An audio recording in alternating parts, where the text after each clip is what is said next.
Before we get into the video, could everyone please subscribe to my Endless Diary Tales channel? Thank you so much. I still remember the exact moment Martin fired me. It was a Tuesday afternoon, the kind where the office hums with quiet focus, and I was buried in quarterly sales data, spreadsheets sprawling across my desk like a map I was trying to decode. The door to my office flew open with a bang.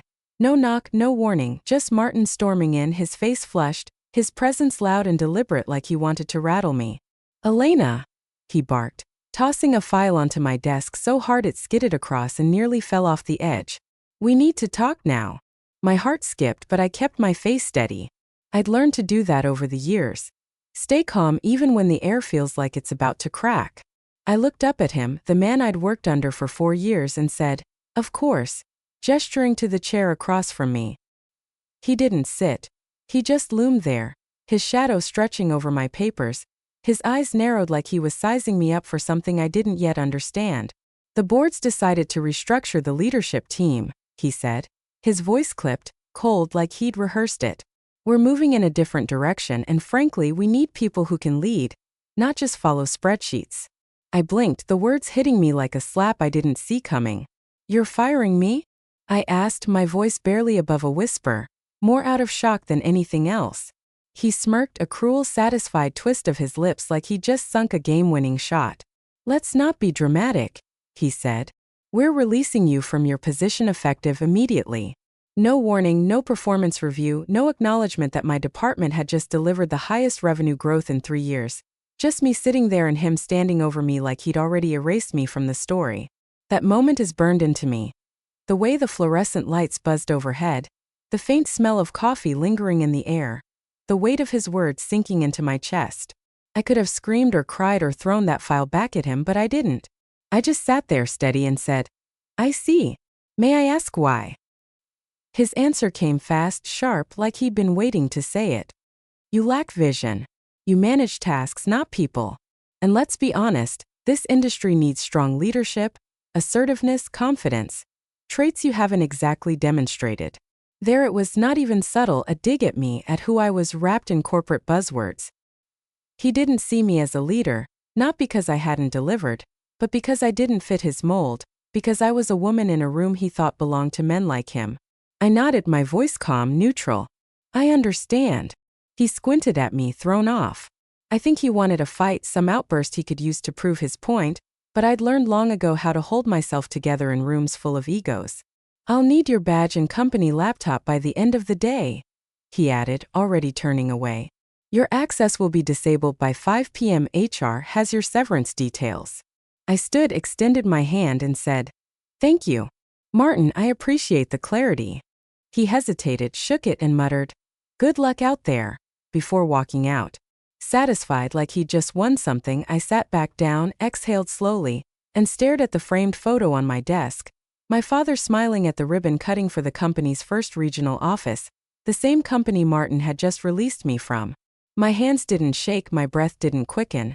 In fact, I felt lighter because what Martin didn't know, what no one in that building knew, was that I wasn't just some department head he could toss aside.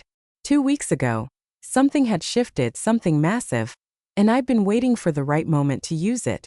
I ran my fingers along the edge of that photo frame and whispered, "You told me to wait, Dad. Wait until the time was right, and now it was." Let me take you back a little so you can understand why this stung so deep and why it set the stage for everything that came next. My father, James Runn, built this company from nothing. Renee started as a tiny tech startup in a rented garage, just him and a handful of dreamers tinkering with code and circuits. He had this vision, not just of innovation but of people. He believed a company wasn't its products or its profits. It was the humans who showed up every day to make it real. I grew up in that world. As a kid, I'd spend weekends at his office, sprawled under his desk with crayons while he worked. He'd take me to meetings, introduce me to his team, point at a server rack and say, "Elena, this is how we build things, with hard work, with ideas, and with trust." He'd ruffle my hair and grin, and I'd feel like I was part of something big. When he passed away 5 years ago, a sudden heart attack that stole him from us, I was 25, fresh out of college and heartbroken. The company felt it too. He'd been its soul, and without him, it started to drift. I joined Renee not long after, starting at the bottom like he'd always wanted me to. "You've got to earn it, Elena," he'd said. "Know every piece of this place." So I did. I worked in customer support, in logistics, in marketing, soaking it all in. I loved it, the chaos, the challenges, the quiet victories when a project came together. But then Martin came along. Martin showed up a year after Dad died. All charm and credentials, Harvard MBA, slick suits, a handshake that lingered just long enough to feel calculated. The board ate it up. They saw him as the future, a numbers guy who'd modernize us. But I saw what they didn't. He wasn't about people, he was about power. He started cutting corners, laying off veterans who'd been with us since the beginning, replacing them with cheaper hires who didn't know our history. He turned meetings into his personal stage, steamrolling ideas that didn't come from him or his inner circle. The culture my father built, warm, collaborative, human, it started to erode. And me? I was just another voice he ignored. I stayed though. I thought I could protect what was left of Dad's legacy. I worked harder than ever, leading my team with the same care he'd shown. I'd suggest strategies, like the time I pitched a marketing plan that could have saved us millions, and Martin would brush it off, saying it was too risky, only to pitch it as his own a week later. I'd sit there biting my tongue, watching him take credit for my work. It wasn't just me he overlooked. It was anyone who didn't kiss the ring, women, quiet folks, people who cared more about results than optics. He'd stride through the office like a king, tossing out snide comments, expecting us to scramble. And I did scramble, not for him but for the company I still believed in. Day after day, I poured myself into that place. I'd stay late, poring over data, tweaking projects, rallying my team when morale dipped. We hit milestones like that software platform we built from scratch. It was grueling. My team and I pulled all-nighters, fueled by coffee and sheer stubbornness. When it launched, it was a hit, sales soared, industry blogs raved. I was so proud of us. But at the celebration party, Martin took the stage, glass raised, and toasted his leadership. Not a word about the people who'd made it happen. I stood at the back, arms crossed, watching him bask in it. My team deserved that spotlight, not him. But I didn't storm up there. I just smiled faintly and kept going. There were nights I'd sit in my office after everyone left, the hum of the building fading into silence, and wonder, am I enough? I'd replay Martin's words. "You lack vision, you're not assertive." And feel this gnawing doubt. Was he right? Was I too soft, too quiet? But then I'd think of my father, how he led with kindness and still built an empire. No, I'd tell myself, it's not me, it's him. He doesn't see value unless it's loud and brash. I had allies, those small beacons in the fog. Sarah from accounting, who'd slip me a coffee and a grin when I looked drained. "You're the real deal, Elena," she'd say. Tom from engineering, who'd nod at my ideas even when Martin shot them down. They saw me even if he didn't, and that kept me pushing. One night, I was working late again when Martin passed by my open door. My desk lamp cast a soft glow over the chaos of papers and empty coffee cups. He leaned in, smirking. "Burning the midnight oil, huh? Dedication's nice, but it doesn't win wars." I looked up, tired but steady. "Maybe not," I said. "But it builds things that last." He chuckled like I'd said something cute and walked off. I stared at the empty doorway, frustration simmering. He thought I was a footnote. He had no idea what was coming. Everything changed on my 30th birthday. I woke up to sunlight streaming through my apartment window, a quiet warmth wrapping around me. I wasn't big on birthdays, too busy usually, but this one felt different. Mid-morning, my phone buzzed. It was Mr. Harrington, our family lawyer, his voice warm but cryptic. "Elena, I have something for you. Your father left instructions. You're not to see it until today." Curious, I drove to his office, a cozy space with wood-paneled walls and the faint scent of old books. He handed me an envelope sealed with Dad's wax stamp, the one he'd used for special letters. My fingers hesitated as I broke it open. Inside was a letter in his neat handwriting, and behind it, a formal document. I unfolded the letter first. "Elena," it began. "If you're reading this, you've turned 30, and that means you're ready. I never doubted it, not for a second. You've spent your life working twice as hard for half the recognition. I saw it even when you thought I didn't. The sacrifices, the late nights, the integrity no one else noticed. I also saw how the company changed after I left, and I knew there might come a time when you'd need more than a seat at the table. So I gave you the table." My breath caught. Tears pricked my eyes as I turned to the document, a trust agreement. It said 90% of Rank's shares had been placed in my name, held until I turned 30, with full voting rights activated. Now I owned the company 90% me. I read it again, then a third time, my hands trembling. Is this real? I asked. Mr. Harrington, voice shaky, replied. Yes, he said, calm as ever. Your father structured it to stay off public records. It's airtight. The board doesn't know unless you tell them. I sat there, stunned, adrenaline buzzing through me. Why not sooner? I asked. He smiled faintly. He wanted you to see the company for yourself first, to know who'd reveal their true colors before you decided what to do. That hit me like a wave. All those years of being underestimated, talked over, dismissed, Dad had seen it. He'd known I'd need leverage, not just a title, and now I had it. I didn't rush in, guns blazing. I needed a plan. I met with Mr. Harrington again, going over the legal steps. We can call a shareholder meeting, he said. With your shares, you control the agenda. I nodded. Not yet. I'll tell you when. I wanted Martin to feel secure, to think he'd won. Let him underestimate me one last time. 2 weeks later, he fired me and handed me the perfect opening. I texted Mr. Harrington that afternoon. It's time. Prepare everything. He replied instantly. Understood. Meeting set in 5 business days. The day I got fired, I packed up quietly. A mug my team gave me, some notebooks full of ideas Martin had ignored, that photo of Dad. The office buzzed with whispers as I left. Colleagues shot me sympathetic looks or avoided my eyes. No one asked, but I could feel their questions. What happened? Did she mess up? I stepped outside, sunlight hitting my face, and smiled. A small, private one. They thought this was the end. They were so wrong. The next few days I prepped. I met Mr. Harrington in a downtown cafe, sipping a flat white as he slid the final documents across the table. You sure? He asked. This will be a grenade in their boardroom. I met his gaze. They pulled the pin when they fired me. I also sat down with Caroline Winters, the trustee who'd managed the shares. She handed me a folder of ownership papers. A brutal summary of Martin's tenure.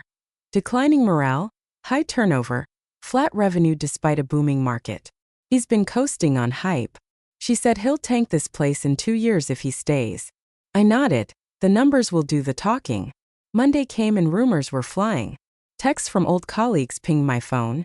Did you quit? Martin's acting normal, but HR's weird about it. Hope you're okay. I didn't reply. Silence was my ally. That night, I stood in front of my mirror trying on a navy suit I bought ages ago but never worn. Sharp, tailored, the kind you wear to own a room. I practiced a few lines. Not a speech, just the truth, plain and clear. Tuesday morning, I walked into Renee. Past the receptionist who blinked twice but didn't stop me. Mr. Harrington met me by the elevators. They're in there, he said. Martin thinks it's a strategy review. I smoothed my jacket, took a breath and stepped forward. The boardroom door clicked open. Heads turned. Martin was mid-sentence, gesturing grandly, and froze when he saw me. Elena, he snapped. This is for board members only. I set my documents on the table and smiled. Exactly. I took the head seat. Silence dropped like a stone. Martin stared, confusion twisting into disbelief. This is a board meeting, he said, sharper now. Employees aren't. I'm not here as an employee. I cut in, calm but firm. I'm here as the majority shareholder. The room shifted. Board members sat up, some curious, some tense. Mr. Dalton, an old-timer from Dad's era, peered at the papers I'd slid him. Is this accurate? He asked. Yes, I said. 90% of the shares transferred to me via trust on my 30th birthday. All legal, notarized, filed. Martin scoffed, loud and desperate. You can't be serious. Why would your father? Because he trusted me, I said, cutting through his bluster. And because he knew what this company needed. I opened the second folder. As majority shareholder, I've called this meeting to review executive leadership, starting with the CEO. Martin shot up, face red. This is a coup, a vendetta. I raised my voice just enough. I'm not asking, I'm acting. I slid the financial report across. Let's talk performance. The numbers were damning. Employee satisfaction down 38%, turnover up 47%, 3 discrimination complaints rotting in HR. Revenue flat while competitors soared. I laid it out. Testimony from staff, audits, proof of Martin's waste, lavish trips, bloated bonuses, fudged reports. All under your watch, I said, locking eyes with him. He sputtered. You're twisting this for revenge. I don't need to twist, I replied. I have facts. You banked on no one challenging you. That ends now. I pulled the final paper. Effective immediately. I'm moving to remove Martin Ree as CEO. My 90% vote carries it. The secretary gaped. You don't need a second, not with a majority, I said. Mr. Dalton nodded. Motion stands. Martin slammed the table, but he didn't fight long. He stormed out, rage twisting his face, and for the first time he didn't look powerful, just small. I turned to, the board of this company deserves better, and so do its people. Starting today, that's what we'll give them. Mr. Dalton smiled faintly. Welcome back, Elena. I didn't stop at firing him. Taking him down felt good, sharp, satisfying. But this wasn't about revenge, it was about rebuilding. That Monday, I called an all-hands meeting in the main hall. The room filled slowly, employees wary, curious. I stood alone, no notes, just me. Some of you know me. I started, some only know what you've heard. But I'm here to restore trust. I smiled faintly. I was fired last week, told I wasn't what this place needed. I didn't argue, not then, because leadership isn't about shouting. It's about vision and respect. A few laughs broke the tension. They were listening. For years, this company ran on you, your ideas, your grit, your belief in it. That got lost. Starting today, it comes back. I spent weeks listening, meeting everyone from interns to custodians, asking what they needed. I promoted Maya, who'd been a rock in customer service, to lead client experience. I rehired Kevin, a developer Martin had driven off. I gutted HR, fired managers who'd bred fear, and launched the People First initiative. Recognition for all, no more ceilings. The shift was slow, then sudden. Laughter returned to the break room. Desks sprouted plants, photos. One day I saw a whiteboard note. She came back, not she won, she came back. That hit deeper than any title. A year later, I stood at the glass doors as CEO, suit crisp, peace settling in me. Our strongest quarter in 5 years. Revenue up, retention soaring. All done right. The office felt alive again, like Dad's days. I kept his portrait behind my desk, a quiet reminder. We did it, I whispered to him one night alone with the city lights outside. This wasn't just victory, it was home.